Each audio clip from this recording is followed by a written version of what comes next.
शूद्र राजा बन सकता है, लेकिन उसका काम है वर्णाश्रम धर्म की रक्षा करना। और दलितों का नेतृत्व भी कोई स्वीकार नहीं करेगा, ये भी फैक्ट है।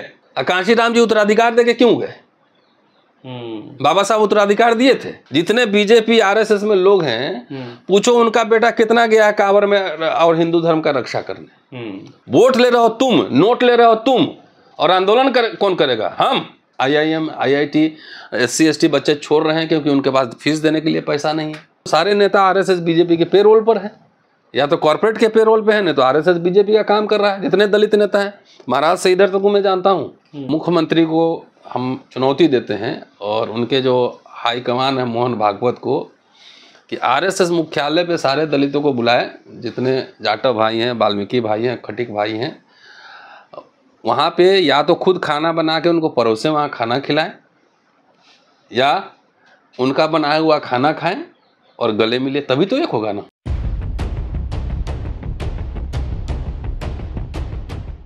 महाराष्ट्र और झारखंड में विधानसभा चुनाव है। इस बीच कई राज्यों में उपचुनाव भी हैं, लेकिन इन सब के बीच एक नारा जो जोर शोर से बोला जा रहा है। योगी आदित्यनाथ ने कहा है कि बटोगे तो कटोगे, एक रहोगे तो नेक रहोगे। ये नारा ना सिर्फ बोला जा रहा है, बल्कि इसने एक बड़ी जगह पोस्टर और बैनर पर ले ली है और अलग अलग राज्यों में ये दिखने लगा है। हमारे साथ प्रोफेसर रतन लाल जी हैं, इनसे हम बात करते हैं। सर, किस तरह से देखते हैं इस नारे को, और आज की पॉलिटिक्स में इसको किस तरह से देखे जाने की जरूरत है? नहीं, वो योगी जी ने जो बात कही है वो ठीक कही है, और वो कही है दलितों पिछड़ों के लिए कही है, आदिवासियों के लिए कही है कि बटे हुए थे तो कटे हुए थे। जब बटे थे कटे थे तो बटोगे तो कटोगे। तो ये बात दलित पिछड़ों के समझ में आ गई है, और ये फैक्ट भी है कि ये लोग जब तक बट के रहते हैं, अभी बटे हुए हैं तो कट ही रहे हैं ना। दलित राजनीति, पिछड़ा राजनीति सब बटा हुआ है। दलित की भी दलित पिछड़ों के लिए बोला गया है। नहीं, बोला गया था किसी और के लिए, लेकिन बात संदर्भ सही है ना। बोला तो मुसलमानों के लिए गया था, ठीक है, लेकिन उसका जो संदर्भ है सही है, वो सब पे लागू होता है। कि अगर हिंदू हैं सब दलित पिछड़े, तो मुख्यमंत्री को हम चुनौती देते हैं और उनके जो हाईकमान है मोहन भागवत को, कि आरएसएस मुख्यालय पे सारे दलितों को बुलाए, जितने जाटव भाई हैं, वाल्मीकि भाई हैं, खटिक भाई हैं, वहाँ पे या तो खुद खाना बना के उनको परोसे, वहाँ खाना खिलाएं, या उनका बनाया हुआ खाना खाएं और गले मिले, तभी तो एक होगा ना। कैसे एक होगा? तो खाते तो है। आप जब भी आप देखें कि चुनाव में बड़ी हेडलाइन दिखाई जाती है कि फला जी मंत्री जी ने जो है फला के घर खाना खाया। हम जो बात बोले हैं वो अलग बात है, और मैं कई बार ये बात कह चुका हूँ कि दलितों, इन नेताओं को अपने घर मत बुलाओ। बिस्लेरी का पानी 5 स्टार होटल लेके आता, खाना लेके आता है, तुम्हारे घर फोटो खिंचवा के उसकी मार्केटिंग करता है। बोले इतना प्यार है तो जो भी नेता जाते हैं उनको ये कहो कि साहब हम आपके घर चलेंगे, आपके सोफा पे बैठेंगे, आपके डाइनिंग टेबल पे खाएंगे, आपके वॉशरूम को यूज करेंगे और आप बना के हमें खिलाएंगे, तब ना दलित प्रेम दिखेगा, है ना। कि ये फोटो खिंचवाने के लिए, फोटो को बेचने के लिए, राजनीतिक मार्केटिंग करने के लिए आप करवाते हैं। इसका उल्टा करके देखो ना, अपने सोफा में बुलाओ। जितने बड़े बड़े नेता हैं जाते हैं फोटो खिंचवाते हैं, तो उन लोगों को अपने घर बुलाएं, अपना जो प्लेट में खाते हैं वो खिलाएं, तब समझ में आए कि एकता हो रही है। तो ये तो बात सही है कि अभी दलित पिछड़ा सब बटा हुआ है, जात जात की पार्टी बन गई है ना। जात जात की पार्टी है, एक ही जात में तो कई पार्टी है। तो इतने हजारों दलित लोग पागल हो चुका है। एक्चुअली मैं तो दलितों पे ज़्यादा बोलूँगा कि इंडियन रिपब्लिक का अगर कोई बना ठीक ठाक से, तो दलित मिडिल क्लास बना और उसको फ़ायदा मिला।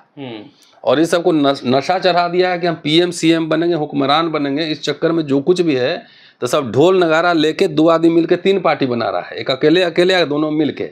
इस चक्कर, इससे फायदा हो रहा है बीजेपी को। कभी किसी दलित नेता को आप PM को मेमोरेंडम देते, CM को मेमोरेंडम देते देखा है आपने? डेलीगेशन जाके मिल रहे हैं कि आपको ये करना है, हमारे काम करना है, कभी देखा है? तो ये दलित समाज ही पागल हो चुका है। नेता भी जानते हैं, RSS बीजेपी जानती है, तो सारे नेता RSS बीजेपी के पेरोल पर है, या तो कॉर्पोरेट के पेरोल पे है, नहीं तो RSS बीजेपी का काम कर रहा है। जितने दलित नेता हैं, महाराज से इधर तक मैं जानता हूँ। जात जात की पार्टी बना लिए हो तो इससे किसको मदद पहुंचा रहे हो? इस नारे से समाज पर क्या मैसेज जाता है? क्योंकि देखिए जब ये नारा पोस्टर पे लिखा जाता है तो लोगों के मन में क्या संदेश जाता होगा? संदेश देने की कोशिश है कि भाई मुसलमान को लेकर संदेश देने की इलेक्शन के समय, है ना। लेकिन तो समाज को तय करना है ना। जात जात में लड़ रहे हो, ये हमारा दुश्मन, ये मेरा ये खा गया, वो मेरा वो खा गया, तो वो तो बीजेपी को सूट करता है कि तुम बटे तो कटे। एजुकेशन का सवाल आपने देखा, हम अभी बातचीत कर रहे थे कि सबसे बड़ा जो था दलितों के लिए उत्थान के लिए वो था एजुकेशन का मसला। आज़ादी के बाद भारतीय गणराज्य ने, उस समय तो गरीब मुल्क था भारत, तभी फ्री का education, free ship, scholarship, hostel postal सब फ्री का था ना। उसी से इंजीनियर, डॉक्टर, आईएएस, जज सब निकले और आज 5 ट्रिलियन इकॉनमी बन रहा है। और जो ऑक्सीजन था एजुकेशन का, उसमें सैडिस्टिक प्लेजर नहीं होता है, तुमको सुई चुभा दिए या फिर मजे ले रहे हैं। तो ये बीजेपी कॉर्पोरेट आरएसएस रोज एक सुई चुभाता है उसमें, रोज ऐसे, अब मजे ले रहा है, सैडिस्टिक प्लेजर ले रहा है सारा एजुकेशन। अभी यूपी में अखबार में हमने पढ़ा आया था कि हजारों स्कूल बंद हो रहे हैं। अभी अखबार में हमने पढ़ा कि IIM, IIT, SC ST बच्चे छोड़ रहे हैं क्योंकि उनके पास फीस देने के लिए पैसा नहीं है। तो इस पे किसी नेता को बोलते सुना? समाज में कोई हलचल है कि उनका बेटा निरक्षर बनेगा, मजदूर बनेगा? और यही हिंदू राष्ट्र है। ये मुसलमानों को से ज्यादा तो दलितों को डरना चाहिए हिंदू राष्ट्र से। जी, तो मुसलमानों तो है ही ना हिंदू। नवाबों के यहाँ तो नौकरी किया है लोग, मुसलमान राजाओं के यहाँ तो नौकरी किया है लोग, जो आज बटोगे कटोगे कह रहा है। तो अभी भी कुछ नवाब मिल जाएंगे, जमींदार मिल जाएंगे, बड़े बड़े इंडस्ट्रीज मिल जाएंगे। हैं? ये दलित लोगों के पास क्या था? इनके पास क्या था? कौन जमींदारी थी? कौन से बैंक थे? कौन सी नवाबगिरी थी इनके पास? पिछड़ों के पास तो चलो लाठी उठी है, अपने लाठी से भी देख लेगा। लेकिन अछूत, जो पहले जिसको अछूत कहते थे, इनके पास क्या था? बैंक था कोई इंडस्ट्री थी, कोई विश्वविद्यालय था इनके पास? तो इनको सोचना चाहिए कि तुम बट के जो वोट दे रहे हो उसका लाभ लेके तुम्हारा शिक्षा, रोजगार सब खत्म कर रहा है, ऊपर से कूट भी रहा है, तभी से पीट रहा है। नेता सब आजकल ट्विटर खेल रहा है भाई, वहां हरिजन शब्द का भी इस्तेमाल किया। तो मुझे तो कह दोगे कि मैं गांधी का हरिजन हूं, मैं दुर्जन हूं, मैं कांग्रेस का दलाल हूं। तो तुम आरएसएस के दलाल हो ना। उस पर उत्तर प्रदेश किसी नेता ने बंद का आह्वान किया? ये बताइए मुझे। वोट ले रहे हो तुम, नोट ले रहे हो तुम, और आंदोलन कौन करेगा? हम। इतना अपमानित महसूस किए तो तुमने कोई प्रोटेस्ट किया? ट्विटर का हम नहीं मानते हैं, ट्विटर हमारे लिए एक साधन है, वो मीन्स है, एंड नहीं है कि उससे हम लोगों को एक्टिवेट करते हैं। और आपने देखा भी होगा कि रोस्टर के आंदोलन जब हम लड़ रहे थे तो सोशल मीडिया से भारत बंद कॉल दिए थे, सरकार को हरा दिया, इन्फॉर्म कर दिया कि भाई आ जाओ। मैंने हरा दिया सरकार को, सुप्रीम कोर्ट के ऑर्डर को टर्न डाउन करा दिया इसी मोदी सरकार से। ये नेता लोग कभी आह्वान किया है कि सड़क पे उतरो? तो ये सब बीजेपी के पेरोल पे है, सब बिका हुआ है ये सब। इसलिए इस समाज को, समाज भी वैसे ही है ना, उसको वोट देता है तो अपमानित भी करेगा, पीटेगा भी, सारी सुविधाएं छीन लेगा। हिंदू राष्ट्र में और क्या होगा? पर यही तो आरएसएस बीजेपी का फिलॉसफी कहां से आता है? मनुस्मृति से आता है। मनुस्मृति क्या है? वर्ण जातियों के हिसाब से काम। तो इसका ज्योग्राफी से लेना देना नहीं है, भारत के बाउंड्री से लेना देना नहीं है। भाई चाइना अभी कब्जा किया वो 4000 किलोमीटर, किसी हिंदू राष्ट्रवादी ने जाके वहां प्रोटेस्ट किया? बोला? वो जो कब्जा करना, कल हमको जातियों के लोकेशन को ठीक करना है, सब जात जहां जहां का वही काम करो, ठीक है। अमेरिका में भी लोग जाता है वही करता है, ऑस्ट्रेलिया में भी वही करता है, इंग्लैंड में भी वही करता है। तो इस समाज को, नेता को, इन मूर्खों को नहीं समझ में आता है। उत्तर प्रदेश से मैंने खबर देखी है कि स्कूल बंद हो रहे हैं, कोई प्रोटेस्ट नहीं है, बजट में कोई चर्चा नहीं हो रही है। यह आक्रोश है मेरा। पर जैसे अभी आप कह रहे हैं ना कि बांटने की बात, अरे तो मुसलमान के लिए कह रहे तो अब दलित को उससे क्या मतलब? दलित को क्यों मतलब नहीं है? नहीं मतलब, वो ये कह रहे हैं ना कि आप जातियों में क्यों बांटना चाह रहे हो, कभी जाति जनगणना के नाम पर, कभी तो जाति में किसने बांटा है? हमने बांटा है। नहीं, किसने बांटा है? पूरा धर्मशास्त्र ऋग्वेद सब जला दो फिर। अभी संविधान के हिसाब से चल रहे हैं ना। कहाँ संविधान के हिसाब से चल रहे हैं? इस संविधान पे हमला हो रहा है, ये संविधान पर हिंदू राष्ट्र का हमला है। जातियों का वर्णन मनुस्मृति में है ना, तो अभी मनुस्मृति तो लागू नहीं है ना। है ना, कहाँ संविधान लागू है? किस्तों में लागू हो रहा है मनुस्मृति, कोई घोषणा थोड़ी होगा। सारी सुविधाओं को खत्म कर देना है, कुछ लोगों के पास सारा संसाधन रहना है, मियाँ को रोज गाली देना है। इलेक्शन में प्रधानमंत्री बोल रहा था ना, किसी दलित संगठन पार्टी ने इसका ऑब्जेक्ट किया हम लोग को छोड़कर। जाति कहाँ खत्म हो गई? जब मूंछ रखने पे कुटाई हो जा रही है, मर्डर हो जा रहा है, पानी पीने पे मर्डर हो जाए तो जाति खत्म हो गया। हाथरस में क्या हुआ? ये कानून का राज है? ये पुलिस जाके लाश जला रही है वहां पर, इनकाउंटर इतने हो रहे हैं, दिख नहीं रहा है। बुलडोजर न्याय ये संविधान के हिसाब से कि मनुस्मृति के हिसाब से? आपको ये देखने के लिए नजर की जरूरत नहीं, नजरिए की जरूरत है। Show me your face, I will show you the rules. Show me your cast, I will show you the rules. मुझे 10 फोन रोज आते हैं बड़े बड़े अधिकारी के, उनको कितना कुटाई हो रहा है ऑफिस में, कितना कुटाई हो रहा है। नूपुर शर्मा जेल में क्यों नहीं गई? उसकी गिरफ्तारी क्यों नहीं हुई? तो ये आपको थोड़ी कह रहा है कि हम संविधान बदल दे रहे हैं और हम आज से मनुस्मृति लागू करेंगे, नहीं कहा जाएगा। संविधान के जो प्रावधान है उसको धीरे धीरे खत्म कर दिए जाएंगे। पर ये जो बताया जाता है कि देखो वो अगर आएंगे ना तो तुमसे तुम्हारी जाति कास्ट नहीं पूछेंगे, जब मारना आएंगे इसलिए काटना आएंगे, ये इस संदर्भ में भी देखा जा रहा है। भाई तो जो ये बात कह रहा है उनका घर वाले, उनके बच्चे कहाँ है पहले ये पूछो। वो काहे नहीं जाता है रक्षा करने हिंदू धर्म का? जितने बीजेपी आरएसएस में लोग हैं, पूछो उनका बेटा कितना गया है कांवर में और हिंदू धर्म का रक्षा करने। हम कह रहे हैं भाई तुम लोग इस धर्म के चक्कर में मत पड़ो, तुम लोग अपना फोकस जो है ना पूरा सामाजिक आर्थिक उत्थान में लगाओ। अगर ये समझ में नहीं आ रहा है इस दलित समाज को, नेताओं से तो मुझे कोई उम्मीद नहीं। समाज को रोज आगाह कर रहे हैं। ये अपने गांव में जाके देखो तुम्हारे स्कूल की क्या हालत है। स्लेट छीन लिया है और प्लेट पकड़ा दिया, खिचड़ी खाओ। मैं गांव के स्कूल से पढ़ के मैं यहाँ पढ़ा रहा हूँ दिल्ली यूनिवर्सिटी के हिंदू कॉलेज में। आज कोई गांव का सरकारी स्कूल से बढ़ के बच्चा यहाँ पहुंच सकता है, IITM में पहुंच सकता है। जितने साहब लोग हैं सब सरकारी स्कूल के बने हुए हैं अभी, चाहे वो अवर्ण हो सवर्ण हो कोई भी हो। क्या अपना बच्चा को पढ़ा सकता है सरकारी स्कूल में? तो ये मनुस्मृति नहीं तो क्या है? तो समझने की बात है ना भाई। मुसलमान के समय तो प्राइम मिनिस्टर थे इलेक्शन के समय, बहुत मुसलमानों को ही सेंटर बनाए हुए थे। 100 से ज्यादा बार मुसलमान का नाम ली। मंगलसूत्र छीन लेंगे और ये कर देंगे, मियाँ मुसलमान और मटन।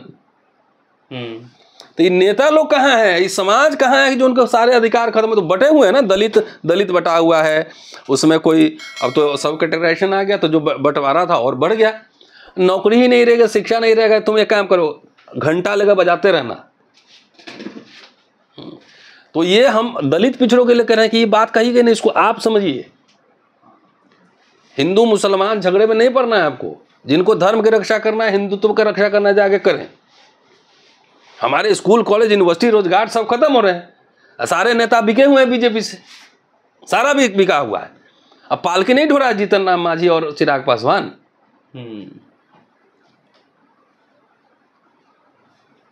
पर ये जिस तरीके से धार्मिक जुलूस आपने देखा, यात्रा हो रही है, अभी आप कह रहे हैं कि हमें कलम के साथ चलना है, हमें धर्म की और इधर रास्ता नहीं लेके जाना है। मैं थोड़ी को ना, बाबा साहब जो बोल रहे थे वही मैं बोल रहा हूँ। हाँ, आपने कोट किया। लेकिन आप देखेंगे कि हाल ही में जितनी यात्राएं हो रही हैं उनमें जो हिंसा हो रही है, उन्माद फैलाया जा रहा है, उनमें कौन लोग हैं ये आप भी जानते हैं? मैं जानता हूँ, है इसीलिए तो समझा रहा हूँ उनको, इसीलिए समझा रहा हूँ। ये बात जो मैं कह रहा हूँ, ये मायावती बोले, चंद्रशेखर आजाद बोले, ये चिराग पासवान बोले, अठावले बोले कि शिक्षा पे ध्यान दो, शिक्षा रोजगार पे ध्यान दो, धार्मिक उन्माद में मत पड़ो। उनका करोड़ों सुनेगा, मेरा तो मान लो कि 5,000 2,000 सुनेगा, या तुम्हारा 1 मिलियन सुन लेगा। नेता लोग एक मंच पे आके कॉमन मिनिमम प्रोग्राम पे क्यों नहीं बैठता है? ये वेदना और पीड़ा के साथ हम किसी का चाय भी नहीं पिए हैं। हम अपना नुकसान करके सब बात बोल रहे हैं कि सरकार के निशाने पर हैं। हम किसी के पेरोल पे नहीं हैं। चूंकि हम पढ़े लिखे तो पे बैक सोसाइटी क्या हो सकता है? यही हो सकता है ना कि पढ़ पढ़ के समझाना है। तो ये सब हुक्का राम बनने की तैयारी कर रहा है। बेंग नहीं पकड़ सकता, सरकार बनाएगा।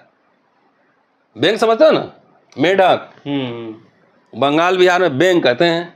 बैंक पकड़ नहीं सकता है, 4 लाइन ढंग से बोलने नहीं आता है, 4 किताब नहीं पढ़ा होगा, एक आर्टिकल नहीं लिखा होगा, चला है देश का हुक्मरान बनेंगे, सीएम पीएम पर बनेंगे। आपकी ये जो बात कही जा रही है ना समाज को, अधिकतर लोग ये कहते हैं कि रतनलाल जी निगेटिव ही क्यों समाज के बारे में बोलते हैं, क्यों मोरल डाउन करते हैं? अगर कोई हुक्मरान बनने की सोच रहा है, सपना देख रहा है तो देखे ना, क्या दिक्कत है? सपना तो आंख खोल के देखोगे ना। रात में गुदगुदी आता है कि हम पूरे देश में यूएस के प्रेसिडेंट बन गए, तो ये सपने हैं। रियल वर्ल्ड की बात मैं कह रहा हूं, मैं किसी को हतोत्साह नहीं। कैसे बनोगे बताओ? 272 MP चाहिए, कहां से लाओगे? समाज देगा कहां से? हवा में तुम ही बात कर रहे हो। मायावती तो यही बोल दी कि मुसलमान वोट नहीं दिया, हटाओ मुसलमान को। यादव से तोड़ दिया, यादव वोट नहीं देगा। इधर जाट से भी तोड़ दिया, तुमको वोट कौन देगा? किसने वोट दिया था पहले, जब 4 बार मायावती मुख्यमंत्री? नहीं तो 4 में तो आरएसएस से जब हाथी गणेश बन गया ना, तब बनी थी। 3 बार तो बीजेपी आरएसएस के सपोर्ट से बनी थी सीधा, और चौथी बार फुल फ्लेजेड बनी तो कब? हाथी गणेश बन चुका था। ब्राह्मण ढोल बजाएगा, हाथी मस्त चलता जाएगा। तो उसके बाद जब 5 साल रह लिया, उसके बाद क्या किया? बोला उतर जा, बहुत हो गया। अब क्यों नहीं जीत रहे हैं फिर, जब सबको आप तोड़ ही रहे हो? अच्छा आप बताओ, कोई मैनिफेस्टो है? कोई एजेंडा है? मैं निगेटिव बात अपने लिए कह रहा हूं। मेरा बेटा विदेश गया पढ़ने, मैं यहां पढ़ा रहा हूं। तुम्हारे बच्चों के लिए सोच रहा हूं कि तुम्हारे बच्चे भिखारी बनेंगे। सारा 3-4 कॉन्ट्रेक्चुअल हुआ कि नहीं हुआ?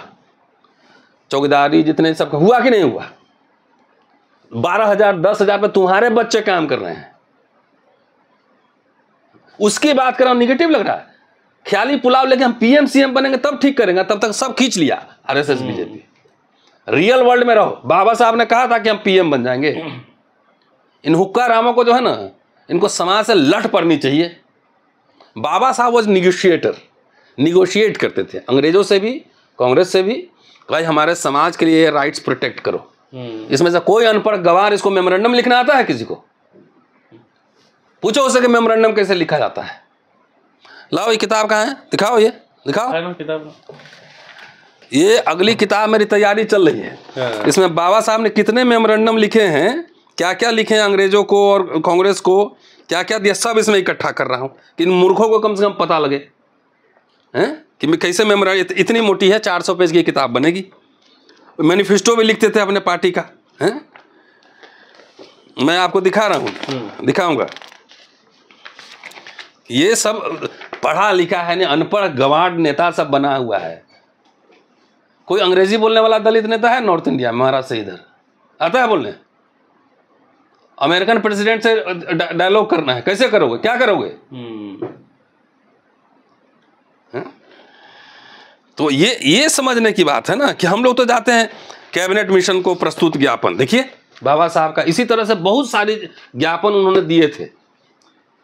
साइमन कमीशन को दिए थे, बोरो कमीशन को दिए थे, कैबिनेट को दिए थे, जवाहरलाल नेहरू को दिए थे। ये कैसे? जब बाबा साहब नहीं सोचे कि हम प्रधानमंत्री, वो तो बार्गेन करते थे, वो निगोशिएट करते थे। तो कौन इस सबके दिमाग में डाल दिया कि सीएम पीएम बनेंगे तो इस देश का हम हुक्मरान बन जाएंगे तो सब ठीक कर देंगे? क्या सोचे अभी समाज, क्या उसके सामने जो तस्वीरें हैं, कैसे वो अपने आप का उत्थान कर सकता है? नेता सब जाके वो सड़क पे उतरे, अब मेमोरेंडम ऐसे बनाया, बोले शिक्षा रोजगार पे बात करो, इंग्लिश मीडियम स्कूल चाहिए हर जिला में, नहीं चाहिए हमें धार्मिक यात्रा। हाँ नहीं चाहिए, बोले ना।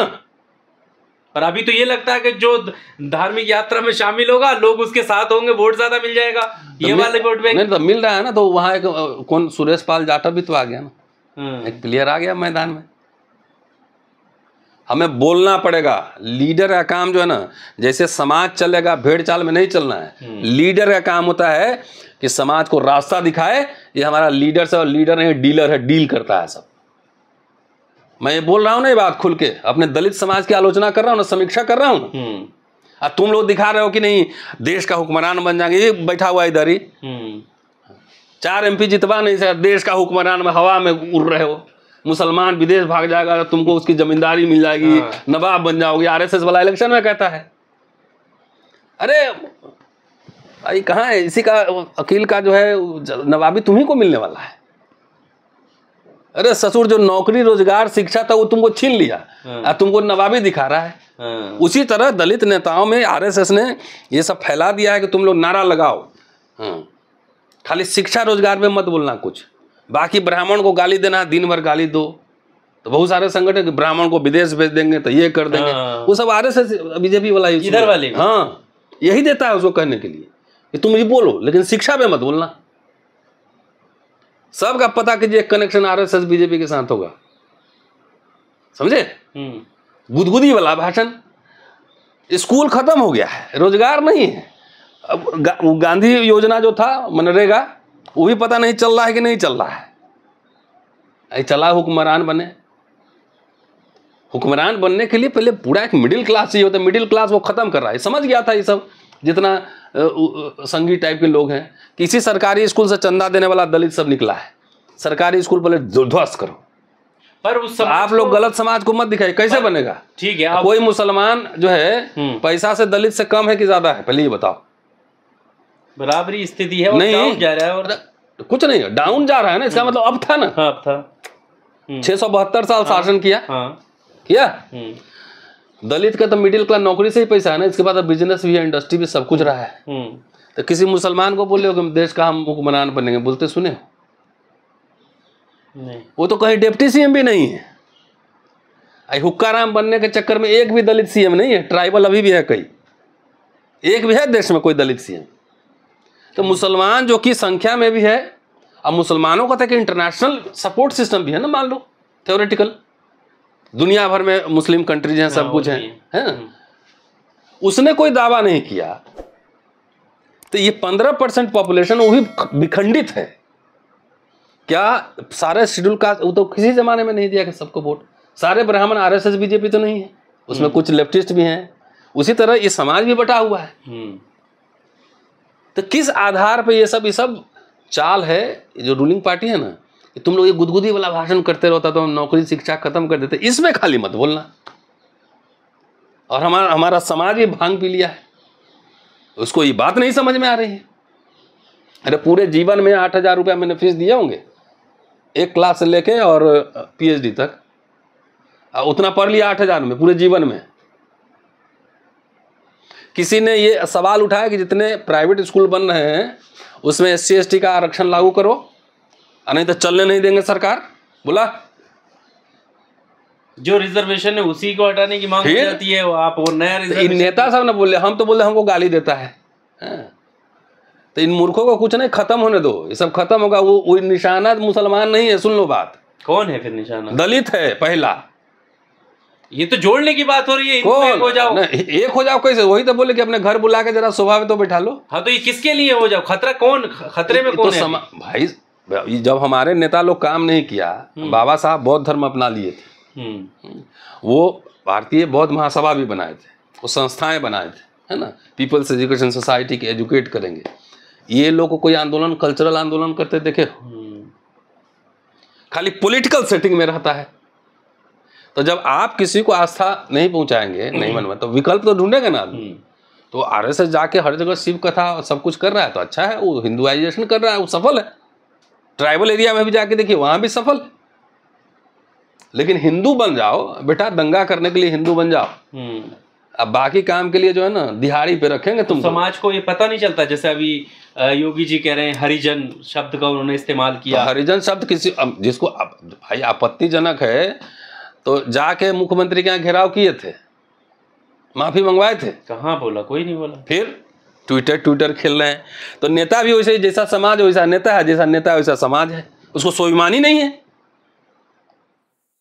भाई हमको गिरफ्तारी किया तो मैंने माफी मांगा नहीं है?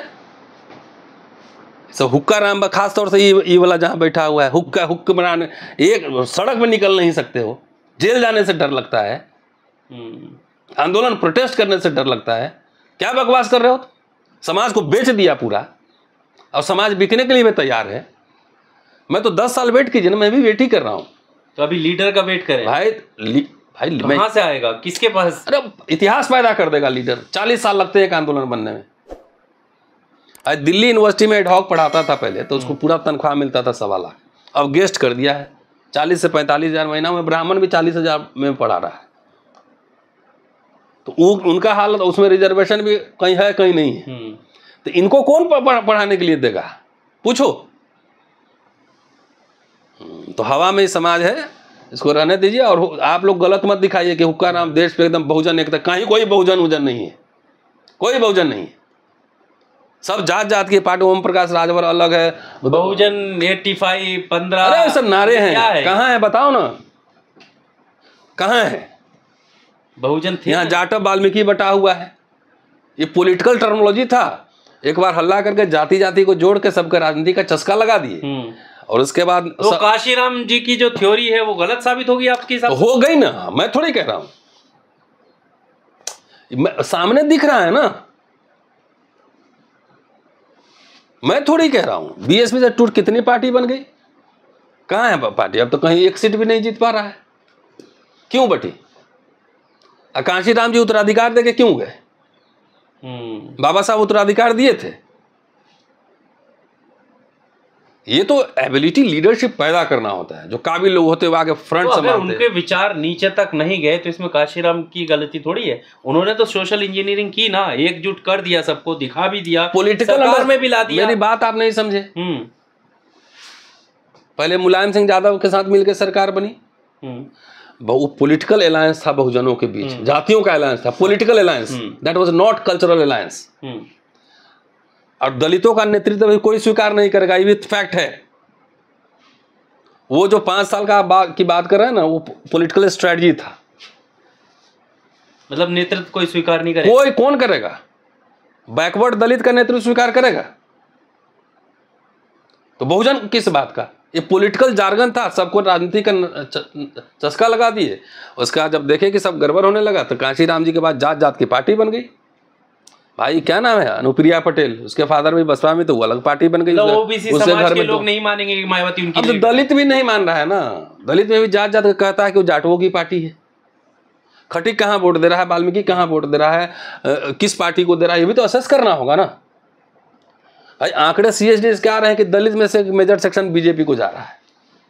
तो अपना हाथ में अपना कुल्हाड़ी ले कोई अपना पांव काटेगा तो हम लोग बोल ही ना सकते हैं ना, हम आपसे पैसा लिए ना आपका वोट लिए।